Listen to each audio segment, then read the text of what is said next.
Hi, I'm Rashonda Cade. This is Reading with Rashonda. We are reading Behind the Scenes by Elizabeth Keckley. We are on chapter 14. We are not going to finish chapter 14 today. It is lengthy. So we're going to dive in and see how far we get. Chapter 14, Old Friends. In order to introduce a pleasant chapter of my life, I must take a slight retrospective glance. Mrs. Ann Garland, the mistress from whom I purchased my freedom in St. Louis, had 5 daughters, all lovely, attractive girls. I used to take pride in dressing the 2 eldest, Miss Mary and Miss Carrie, for parties. Though the family labored under pecuniary embarrassment, I worked for these 2 young girls, and they were always able to present a good appearance in society. They were much admired, and both made the best matches of the season. Miss Mary married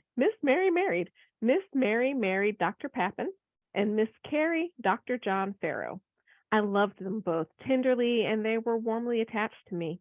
Both are now dead, and when the death film was gathering in the eyes, each called for me and asked to die in my arms. That's interesting. I mean, but she was their servant. She was enslaved by their family, and I imagine that they grew close and that the 2 ladies relied on her.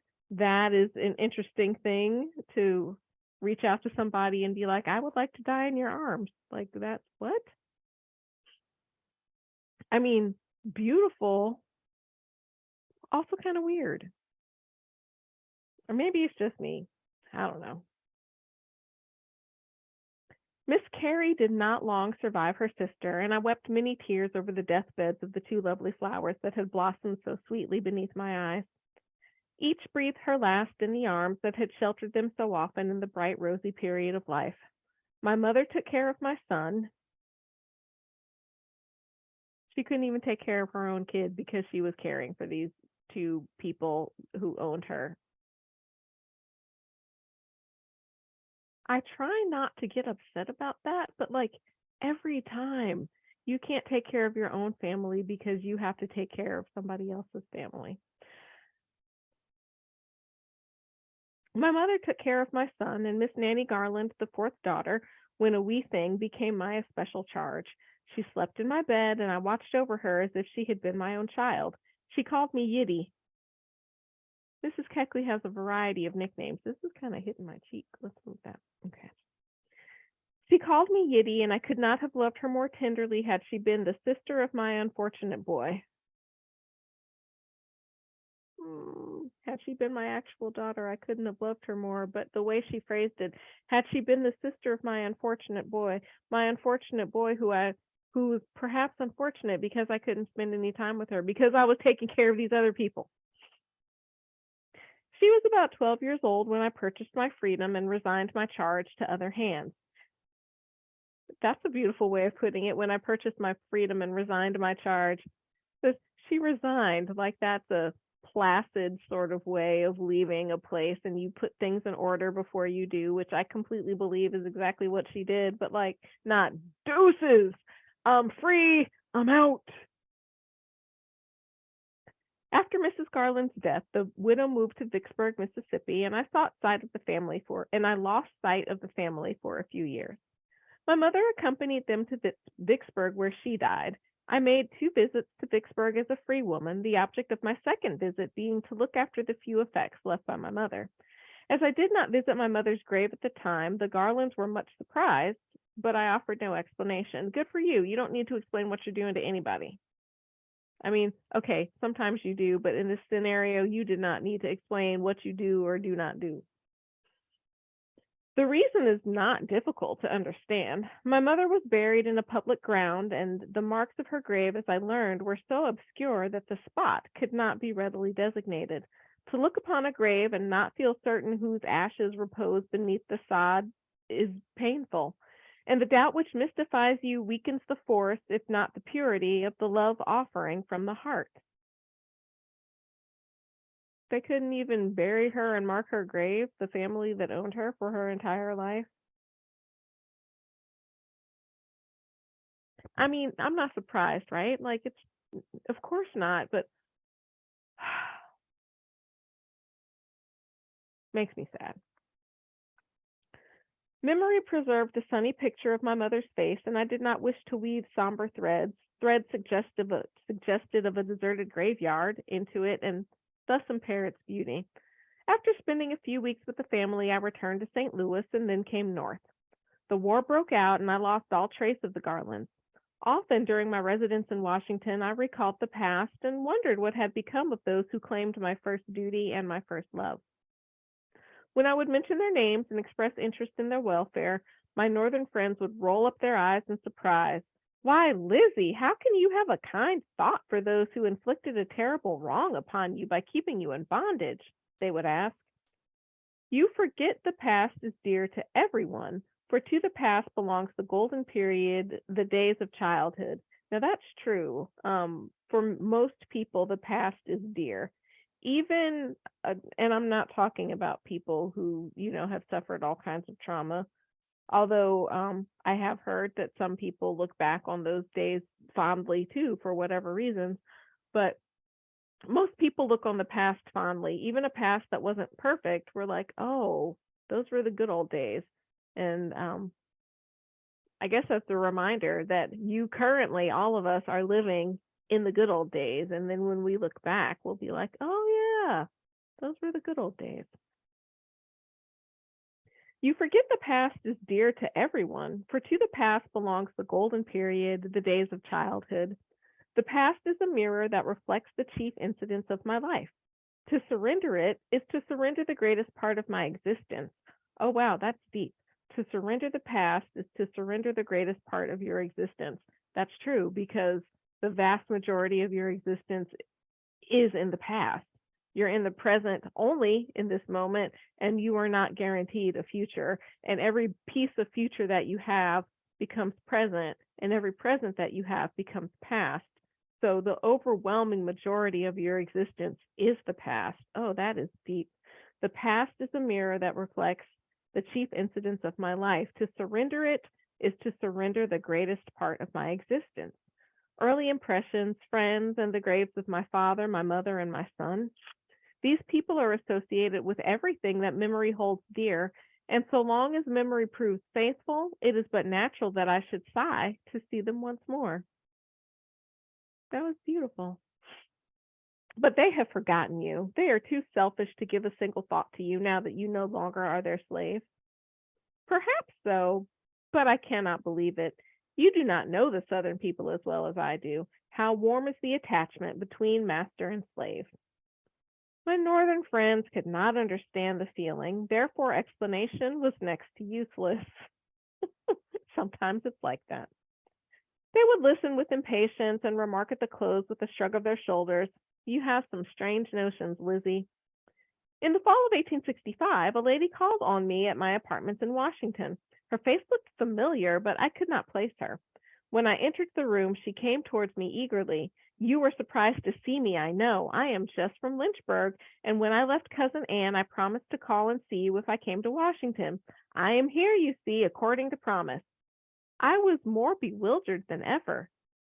Cousin Anne, pardon me. Oh, I see you do not recognize me. I am Mrs. General Longstreet, but you knew me when a girl as Betty Garland. Betty Garland? Is this indeed you? I am so glad to see you. Where does Miss Anne live now? I always called my last mistress Miss Anne. And Miss Anne is something that I know some black families, I don't know if people do it now, but like when I was little, would call a little prissy girl. It wasn't exactly a compliment. Ah, I thought you could not forget old friends. Cousin Anne is living in Lynchburg. All the family are in Lynchburg. They moved to the old state during the war. Fanny is dead. Nanny has grown into a woman and is married to General Meem. Hugh was killed in the war, and now only Spot, Maggie, and Nanny are left. Fanny dead? And poor Hugh? You bring sad news as well as pleasant. And so my little pet is married. I can hardly believe it. She was only a child when I saw her last. So the tenor of this conversation is like so many conversations that people have. Like, oh, it's been so long. Let's catch up. How is so and so? This is what so and so is doing. They grow up so fast. How can you believe it? So this is exactly what is happening in this conversation. Let's continue. Yes, Nanny is married to a noble man. General Meem belongs to one of the best families in Virginia. They are now living at Roots Hill up beyond Winchester in the Shenandoah Valley. All of them want to see you very badly. I should be delighted to go see them. Miss Betty, I can hardly realize that you are the wife of General Longstreet. And just think, you are now sitting in the very chair and the very room where Mrs. Lincoln often sat. She laughed. The change is a great one, Lizzie. We little dream today what tomorrow will bring forth. Well, we must take a philosophical view of life. After fighting so long against the Yankees, General Longstreet is now in Washington suing for pardon, and we propose to live in peace with the United States again. Let me stop there. So he is suing for excuse me, let me get a sip of water. What happened there? I'm going to assume what happened there was Jesus telling me to not go on this rant I was about to go on. So I'm just going to say he was suing for pardon so he wouldn't be tried for treason. The Confederate States left the U.S. and fought against the U.S. These are all, if not treason, acts of insurrection, for sure. Yet, very few people paid for that crime. I'm not saying I want people executed or whatever, but like that was a crime against the country. And not only did people not pay for the crime, they went on to hold elected offices. It blows my mind.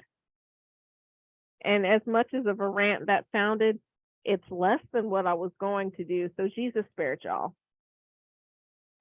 Let's keep reading. I had many questions to ask her about old friends, and the time passed rapidly. She greeted me with the frankness that she had always extended to me, and I was transported to days of long ago.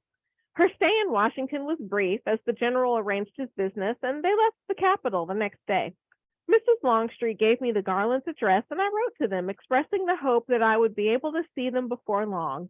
In reply came letters full of tender sympathy and affection. In the winter of 1865, Miss Nanny wrote to me that she had the best husband in the world, that they designed going to housekeeping in the spring, and that they would be glad to have me make them a visit in July 1866. She sent me a pressing invitation. You must come to me, dear Lizzie, she wrote. What is it with people telling her, you must do this, you must come to me?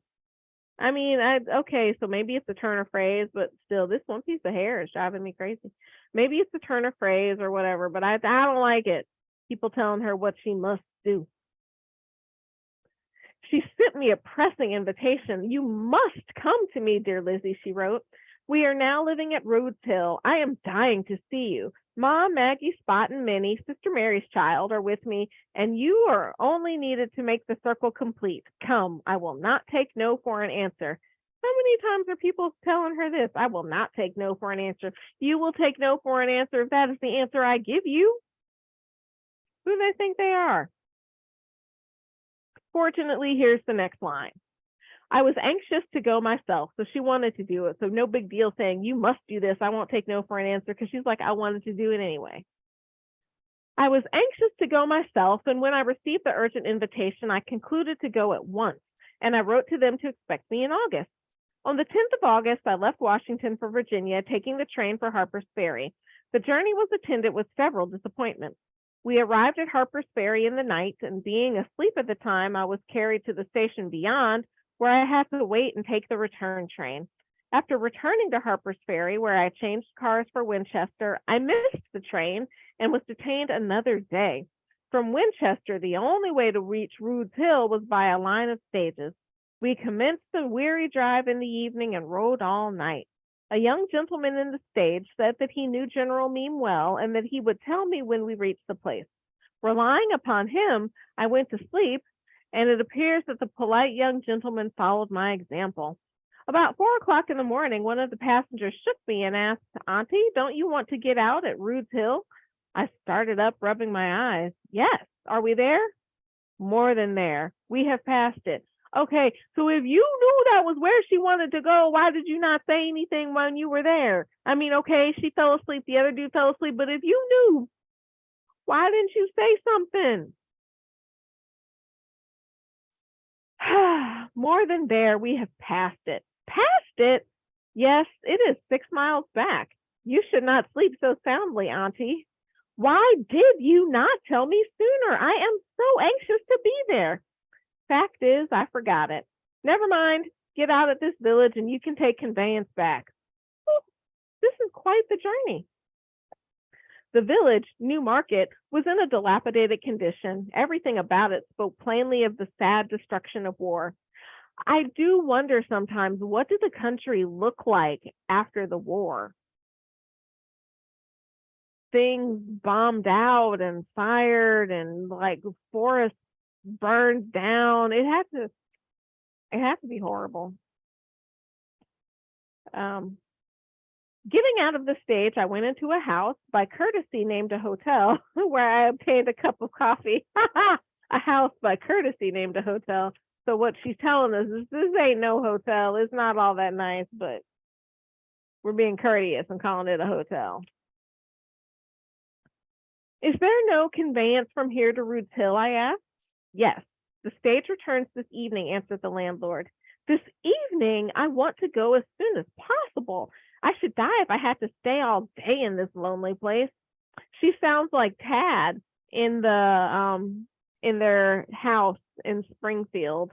I should die if I have to stay in this place. A colored man behind the bar, seeing how earnest I was, came forward and informed me that he would drive me over to General Meem's place in an hour. I feel like something's up his sleeve. Let's keep reading. This was joyful news to me, and I urged him to get ready to start as soon as possible. While standing in the door of the hotel, impatiently waiting for my colored friend to drive round with his little old wagon, a fat old lady waddled across the street and greeted me. Ain't you Lizzie? Yes, I answered, surprised that she should know my name. I thought so. They have been expecting you at Rude's Hill every day for 2 weeks, and they do but little talk but about you. Mrs. Meem was in town yesterday, and she said that she expected you this week certain. They will be mighty glad to see you. Why, will you believe it? They actually have kept a light burning in the front window every night for 10 nights in order that you might not go by the place should you arrive in the night. She probably drove past it like 5 times. Thank you. It is pleasant to know that I am expected. I fell asleep in the stage and failed to see the light, so am here instead of at Rude's Hill. Just then the colored man drove up with the wagon, and I got in with him and was soon on the road to General Meem's country seat. As we drove up to Rude's Hill, I observed a young man standing in the yard, and believing it to be Spot, whom I had not seen for 8 years, I beckoned to him. With an exclamation of joy, he came running towards me. His movements attracted the attention of the family, and in a minute the door was crowded with anxious, inquiring faces. It is Lizzie! It is Lizzie! Was the happy cry from all parties. In my eagerness to get to them, I stepped from the wagon to the top of the stile, intending to make a triumphant leap into the yard. But alas, my exultation was brief. My hoop skirt caught on one of the posts, and I fell sprawling into the yard. Spot reached me first and picked me up, only to put me into the arms of Miss Nanny, her sister Maggie, and Mrs. Garland. Could my friends of the North have seen that meeting, they would never have doubted. Let me start that sentence over again. Could my friends of the North have seen that meeting, they would never have doubted again that the mistress had any affection for her former slave. I was carried to the house in triumph. In the parlor, I was divested of my things and placed in an easy chair before a bright fire. The servants looked on in amazement. Let's stop there. All right, so we are reading chapter 14 of Behind the Scenes by Elizabeth Keckley. I am Rashonda Cade, and this is Reading with Rashonda. Until next time.